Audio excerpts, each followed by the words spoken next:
Today is Sunday, March 15th, and that is not an accident. You did not find this video by scrolling. You did not stumble here through an algorithm. Something older than the internet, older than language, older than the name you were given at birth, brought you here. And if you are the kind of person who needs proof before you believe that, then what I'm about to tell you will rearrange something inside you that has been locked for a very long time. So stop.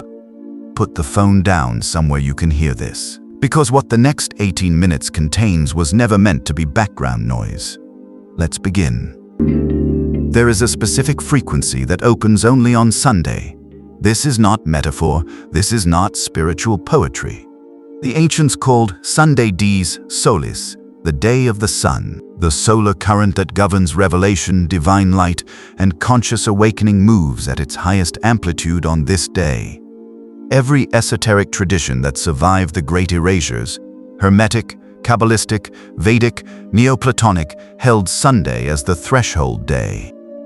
The day the veil between what you are living and what you are capable of receiving becomes thin enough to walk through. But most people spend it on errands. You did not. You are here, and the current is running. Right now, the sun is moving through the final degrees of Pisces, the last sign of the zodiac, the sign of dissolution, of surrender, of the mystical ocean that holds every soul before it is born and after it returns. When the sun transits Pisces, the membrane between the physical plane and the subconscious field becomes porous, dreams carry information, intuitions arrive with unusual precision. And things you have been trying to force, things you have been gripping so tightly that your hands have gone numb, begin to loosen. Because Pisces doesn't respond to force. Pisces responds to openness. And here is what no one told you about the spiritual work you have been doing. For years, maybe 8 years, maybe your whole adult life, you have been working. You have been meditating.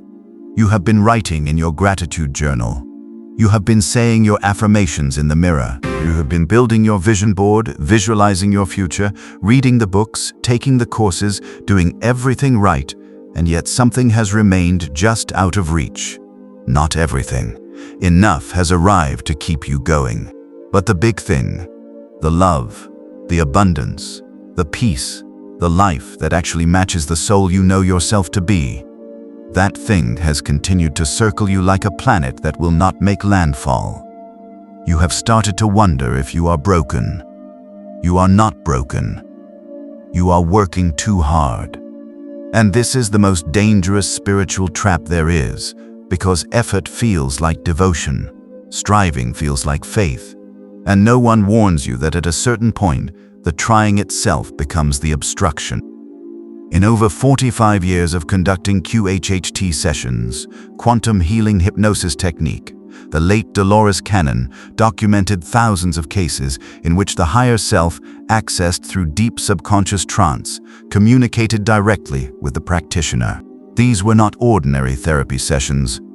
These were transmissions from the part of the soul that exists outside of linear time, outside of ego, outside of the fear brain that tells you that you must earn what is already yours. And across those thousands of sessions, across continents and decades, one pattern emerged so consistently that Cannon considered it one of the primary obstructions to human flourishing. The subconscious again and again said the same thing about the people who were suffering the most despite trying the hardest.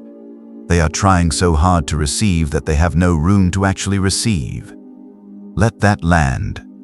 There was a woman in one of Cannon's most documented case studies. 8 years. 8 years of rigorous spiritual practice, not casual practice, rigorous. She had worked harder on herself than most people work on any external achievement.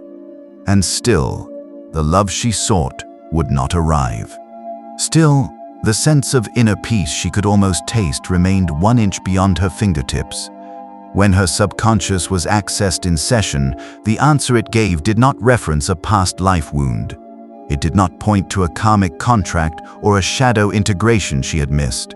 The subconscious said something far simpler and far more devastating.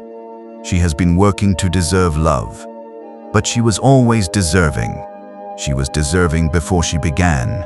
She will be deserving when she stops. She is trying to earn what was given to her before she arrived. 8 years, trying to earn what was already hers. Here is what this means cosmically. The universe is not a vending machine. It does not receive tokens of effort and dispense rewards. It does not grade your visualization practice. It does not award abundance points for consistency. The framework you were handed, the transactional model of spiritual receiving, is not just incomplete, it is inverted. It is teaching you to perform receiving instead of actually receive. And there is a difference. The difference is everything. Now I need to tell you something about divine timing, because this is where people lose faith. This is where the most spiritually serious people, the ones who understand the concepts, who have done the work, who know intellectually that the universe is friendly, this is where even they begin to doubt. They look at the silence. They look at the waiting. They look at the year that became 2 years and 2 years that became 5, and they interpret that silence as absence, as abandonment, as evidence that perhaps they misunderstood something fundamental about how this works. And their subconscious is screaming from the other side of the veil. You are misreading the map. Dolores Cannon's sessions describe divine timing with a precision that is difficult to communicate in ordinary language. The higher self does not experience time as a linear sequence of cause and effect. It sees the entire architecture of the life. It sees the arrival point. And it sees what must be constructed in you, not for you, in you, before the arrival can hold. Here is the exact language from one of Cannon's recorded session transcripts, describing a woman who had been waiting for a profound life change for 3 years. The subconscious said, "What is being built right now is not her circumstances. What is being built right now is the version of her that the arriving requires." Read that again. The version of you that the arriving requires. What you are waiting for is not late. What you are waiting for is calibrating itself to the version of you that will be able to hold it. The silence is not empty. The silence is load-bearing. Every day that has felt like nothing has been a day in which your subconscious has been widening the channel, deepening the roots, building the specific internal architecture that will allow what is coming to actually stay when it arrives. If it arrived before you were ready, you would not be able to keep it. You have seen this happen. You have watched people receive the thing they said they wanted and then unconsciously dismantle it, not because they were weak, because the vessel was not yet built for the volume. The waiting is the building. And now we come to miracles. Because the word itself has been so distorted by the culture that most people are waiting for the wrong thing entirely. They are waiting for the dramatic arrival, the sign in the sky, the sudden reversal. The moment that splits time into before and after, visible to everyone, impossible to misinterpret. They have been watching for lightning, and the miracle has been arriving like dawn. Dolores Cannon's subconscious transmissions described miracles with a definition that should permanently alter the way you look at your life.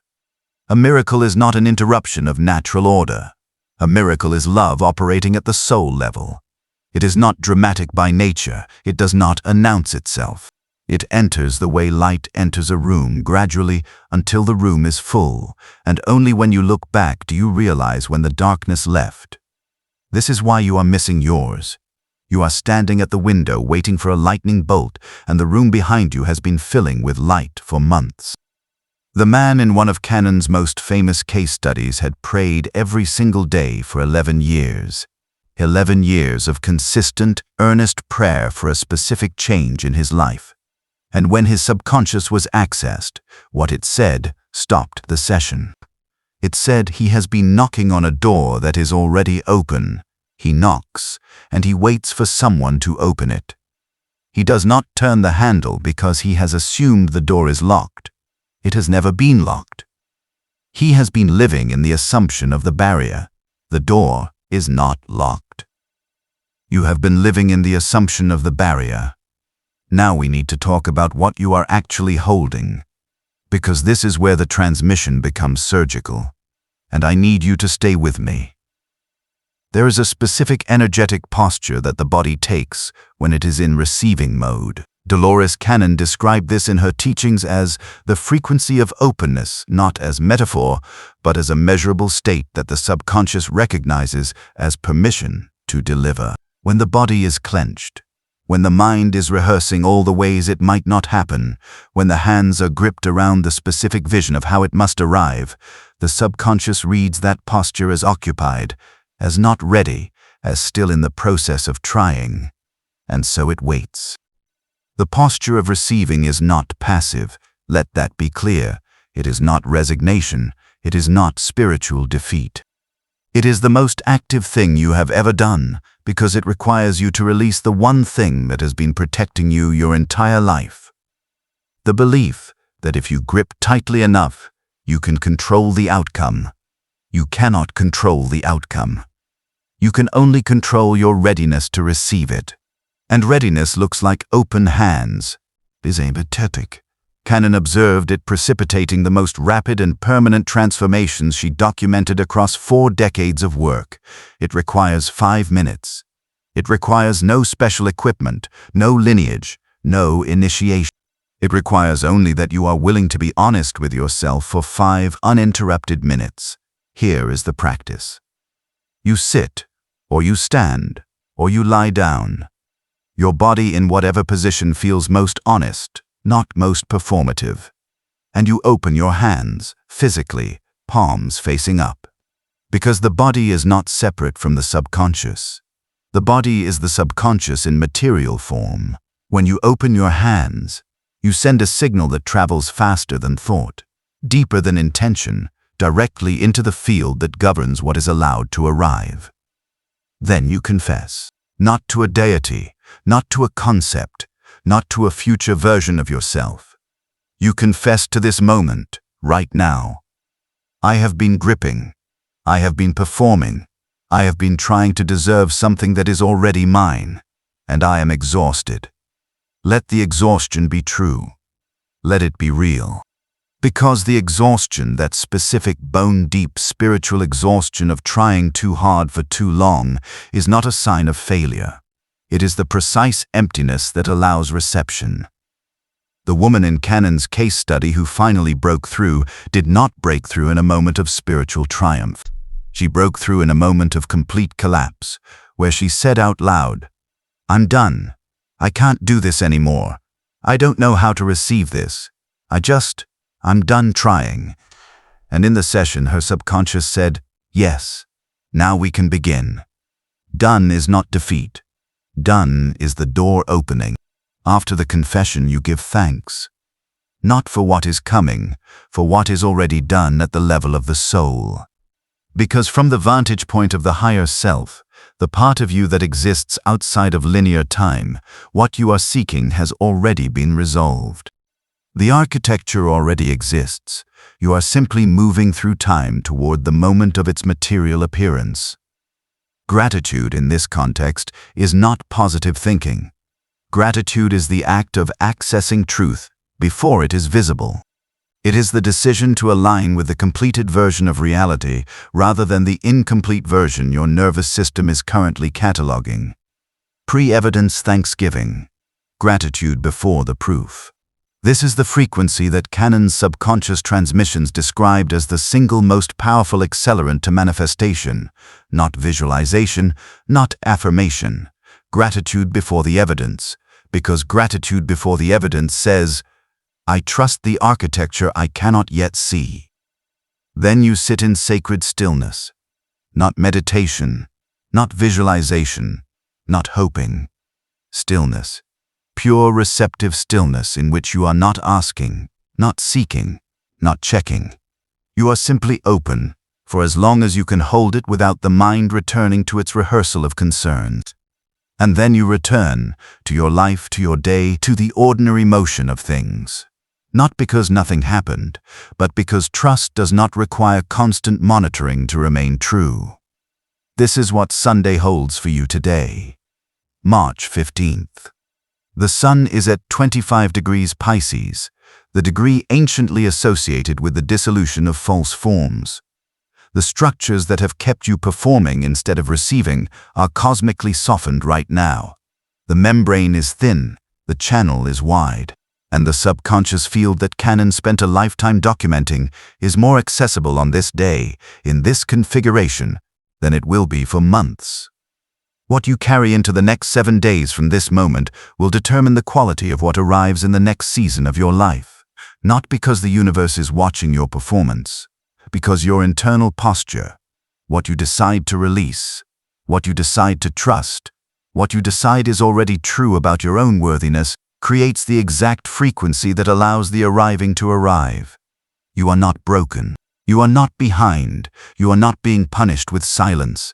You are not being tested by an indifferent cosmic force that is watching you suffer to see how long you last. You are loved unconditionally by a field that does not withhold from you. It cannot withhold from you. Love does not withhold. The withholding has always been internal. The locked door you assumed was locked. The closed fist you called protection. The performance you called spiritual practice. The door is open. Your hands can open. One final transmission. And this one is precise. Dolores Cannon asked the subconscious in one session directly, why do people not receive what they are seeking, even when they are sincere? The answer was this: because they are seeking. Seeking implies it is not already here, and what is not already here cannot be received. It can only be chased. You were not designed to chase love. You were made of it. You were not designed to earn abundance. You were built inside it. You were not designed to perform worthiness. You are the proof that worthiness exists. The miracle is not coming. The miracle is here, circling you with patience that has no end, waiting for the one thing it requires to enter your life fully and completely and without condition. Your willingness to stop proving you deserve it. Today is Sunday. The sun is in Pisces. The subconscious field is open. The channel is prepared. And somewhere in what you are about to feel when this ends, that specific quality of stillness that arrives after truth has entered, you will recognize that you already knew this. Some part of you has always known this. The rest of you is only now catching up. Open your hands. What has always been yours is already on its way home.